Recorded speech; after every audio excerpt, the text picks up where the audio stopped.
आज हम शुरू करेंगे मैथमेटिकल रीजनिंग, जो कि CHSE ओडिशा क्लास 11 का चैप्टर 1 है। मैथमेटिकल रीजनिंग में दो मेन चीज़ हैं, दो मेन कॉन्सेप्ट हैं, दो मेन लॉजिक है। एक है प्रोपोजिशनल लॉजिक और एक है प्रेडिकेट लॉजिक, जो कि एक मैथमेटिक्स का स्टूडेंट के लिए बहुत ज़रूरी चीज़ है। जैसे कारपेंटर के लिए हेक्सा, ब्लेड, चीजल, हैमर जरूरी है अपना काम करने के लिए, ठीक उसी तरह एक मैथमेटिक्स का स्टूडेंट के लिए ये दोनों लॉजिक के बारे में नॉलेज होना बहुत ज़रूरी है। ओके, सो रीजनिंग या लॉजिक जो है उसका मतलब क्या है? We draw some conclusion from given information. कुछ इंफॉर्मेशन होगा, वहाँ से हम कुछ कंक्लूजन ड्रॉ करते हैं। ये प्रोसेस को बोलते हैं रीजनिंग। ये एक मैथमेटिकल प्रोसेस, ये मेंटल प्रोसेस है, इसको बोलते हैं रीजनिंग। ओके, तो रीजनिंग जो है वो बेसिकली दो तरह का है। एक है डिडक्टिव रीजनिंग और एक है इंडक्टिव रीजनिंग। तो पहले देखते हैं डिडक्टिव रीजनिंग क्या है। डिडक्टिव रीजनिंग क्या होता है? एक जनरल इंफॉर्मेशन से हम एक स्पेसिफिक कंक्लूजन कुछ ड्रॉ करते हैं। जैसे एग्जाम्पल है, all human beings are mortal. Okay, और एक इंफॉर्मेशन क्या है? Ram is a human being. Okay, तो यहां से हम क्या कंक्लूजन ड्रॉ करते हैं कि राम इज मोर्टल। तो ये जो इंफॉर्मेशन है ये एक जनरल इंफॉर्मेशन है। ओके, और ये जो कंक्लूजन ड्रॉ किए वो स्पेसिफिक है, तो इसको बोलते हैं डिडक्टिव रीजनिंग। और डिडक्टिव रीजनिंग यूज होता है स्पेसिफिकली मैथमेटिक्स में। मैथमेटिक्स एक प्योरली डिडक्टिव रीजनिंग है। Mathematics is purely deductive. Okay, और एक है इंडक्टिव रीजनिंग। इंडक्टिव रीजनिंग में क्या होता है? हम स्पेसिफिक से जनरल जाते हैं। जैसे फॉर एग्जांपल, एक लोकेलिटी में एक डॉग आपको दिखा और उसके सर पे क्या है? White spot on his head. और एक डॉग दिखा, उसके सर पे भी क्या है? व्हाइट स्पॉट है। थर्ड डॉग दिखा, उसके सर पे भी क्या है? व्हाइट स्पॉट है।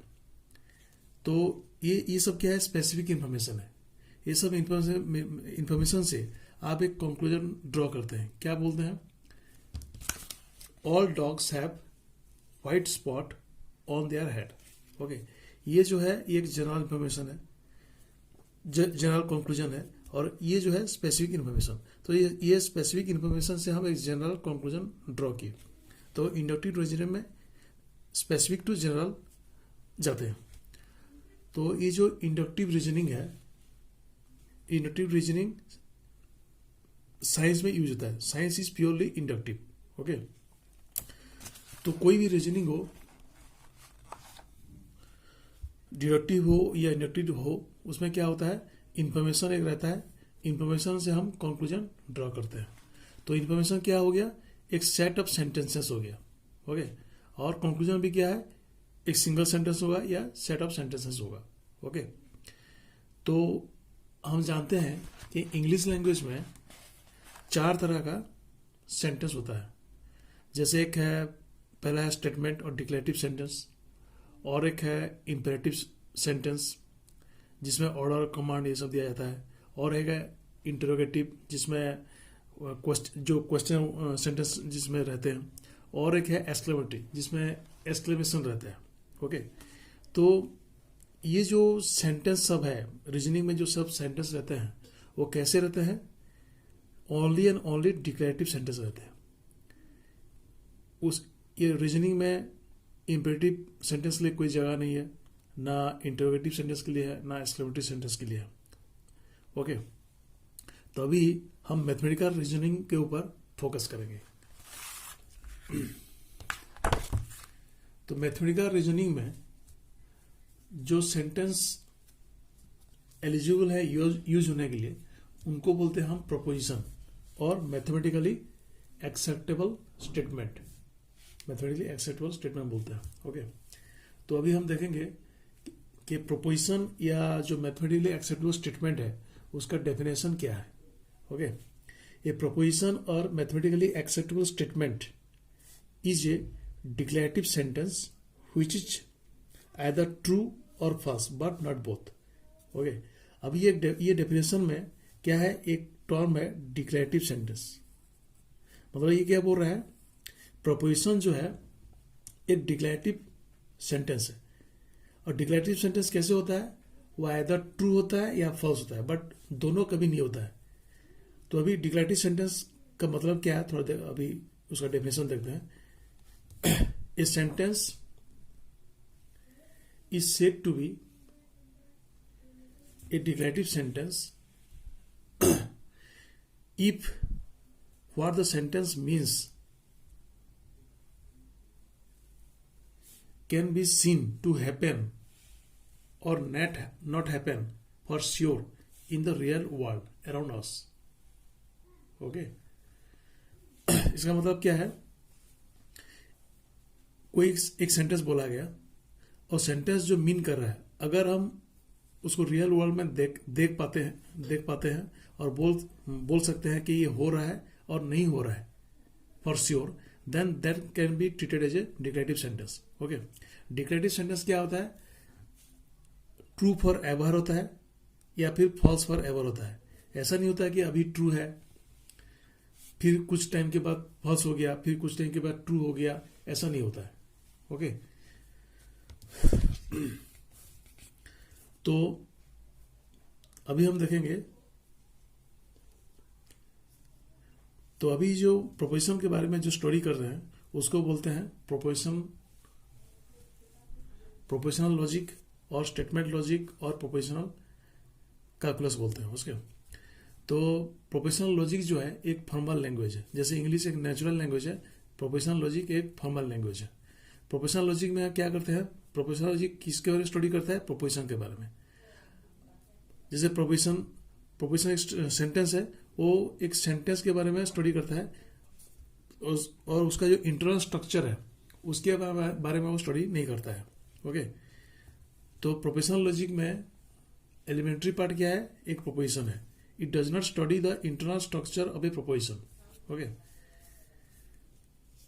तो प्रोपोजिशनल लॉजिक में प्रोपोजिशन को हम क्या करते हैं, रोमन जो लेटर है, स्मॉल रोमन लेटर जो है, जैसे P, Q, R, S etcetera, ये सब के द्वारा उसको रिप्रेजेंट करते हैं।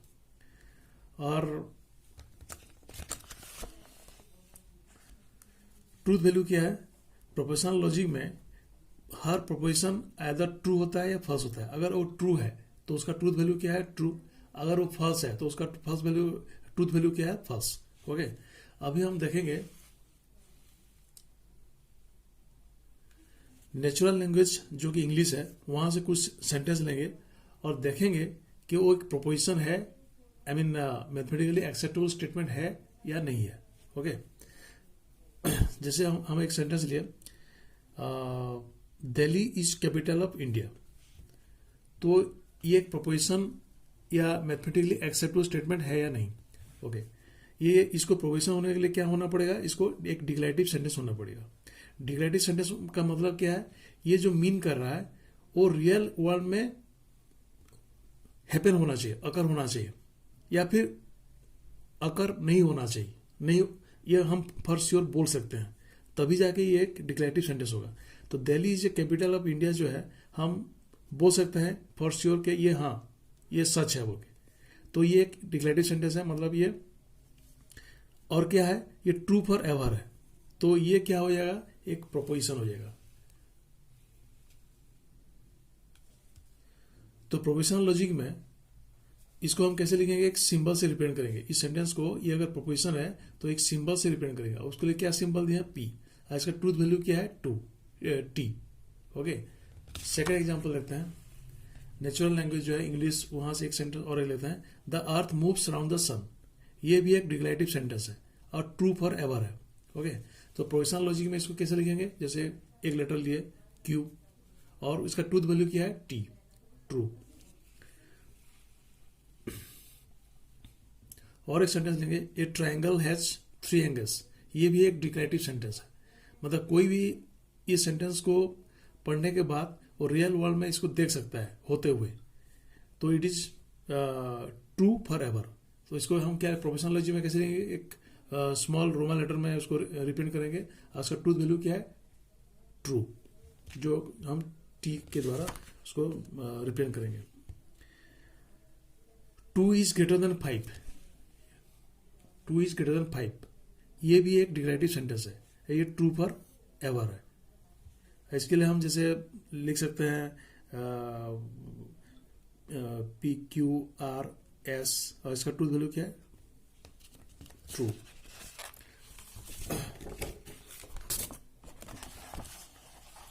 अभी और काफी सारे एग्जांपल हम लेंगे, जैसे नेचुरल लैंग्वेज से और एक एग्जांपल लिए, there is no even prime number. तो ये भी एक डिक्लेरेटिव सेंटेंस है और ये फॉल्स फॉर एवर है। तो इसके लिए हम क्या प्रोपोजिशनल लॉजिक में इसको कैसे लिखेंगे, जैसे इसके लिए मैं ले लिया सिंबल टी और इसका ट्रूथ वैल्यू क्या है, फॉल्स, एप। ओके, वैसे द सन राइजेस,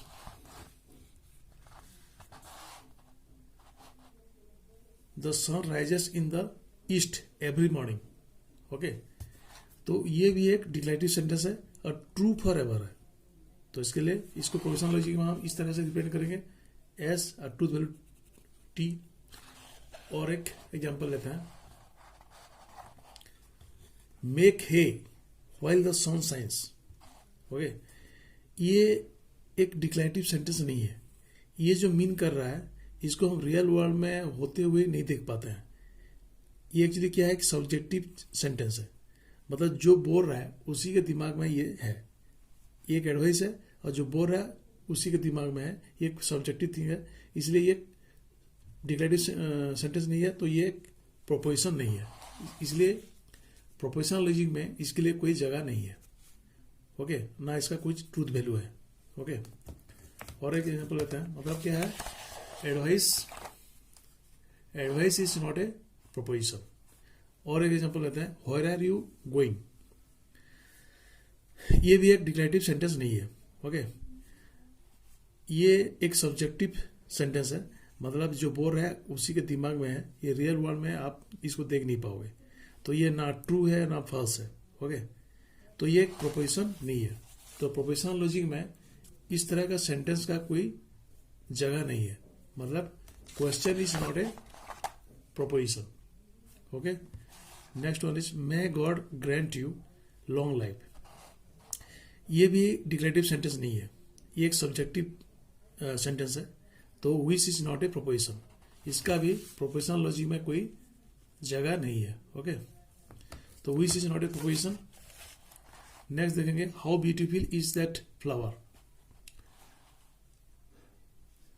तो ये भी एक एक्सक्लेमेशन है, मतलब ये एक सब्जेक्टिव थिंग है, ये डिक्लेरेटिव नहीं है, तो ये भी एक प्रोपोजिशन नहीं है, और इसका प्रोपोजिशनल लॉजिक में कोई जगह नहीं है। Okay, so exclamation is not a proposition. Second, open the door, ये भी एक डिक्लेरेटिव सेंटेंस नहीं है, ये एक सब्जेक्टिव है, मतलब order is not a proposition. Okay, अभी हम बोलेंगे, नेक्स्ट सेंटेंस देखेंगे, x is less than 5। Okay, तो अभी देखते हैं कि ये डिक्लेरेटिव सेंटेंस है या नहीं। जैसे x है, x ये है, x का मतलब क्या है, एक नंबर। तो एक नंबर मतलब क्या है, कुछ भी हो सकता है, 2, 3, 5, -2 कुछ भी हो सकता है, मतलब एक वेरिएबल है, स्पेसिफिक नहीं है। तो अगर ये स्पेसिफिक नहीं है तो ये डिक्लेरेटिव हो नहीं पाएगा,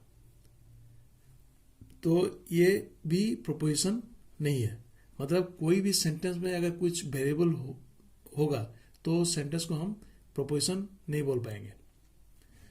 और एक है, ही इज हर फादर, यहाँ क्या है, ही जो है एक प्रोनाउन है, मतलब वेरिएबल है, ही की जगह पे ही किसी का भी प्रोनाउन हो सकता है, राम श्याम किसी का भी, हर किसी का भी, ये भी एक वेरिएबल है, नॉट स्पेसिफिक है।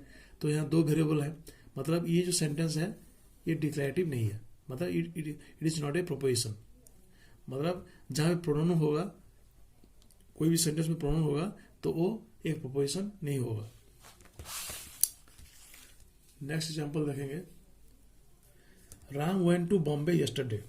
Okay, Ram went to Bombay yesterday, यहाँ क्या है, ये जो यस्टरडे जो है, it is a variable time. Okay, तो ये एक वेरिएबल हो गया, मतलब ये जो है ये एक डिक्लेरेटिव सेंटेंस हो नहीं पाएगा। मतलब वेरिएबल टाइम जहाँ पे भी है, कोई भी सेंटेंस में अगर वेरिएबल टाइम है, जैसे टुडे, नाउ, यस्टरडे, टुमारो, तो वो जो सेंटेंस है प्रोपोजिशन हो नहीं पाएगा। जैसे और एक एग्जांपल है, राम इज स्टैंडिंग देयर, तो देयर जो है ये भी एक वेरिएबल प्लेस है, तो ये सेंटेंस डिक्लेरेटिव सेंटेंस नहीं है, मतलब ये प्रोपोजिशन नहीं है।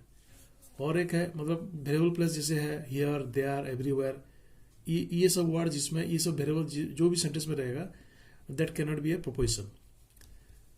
और एक है Raju is a good teacher.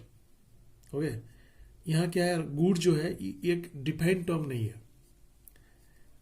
तो ये भी एक डिक्लेरेटिव सेंटेंस नहीं है, मतलब ये एक प्रोपोजिशन नहीं है। ये गुड को अगर हम क्वांटिफाई कर पाते, गुड का कोई यूनिट होता है,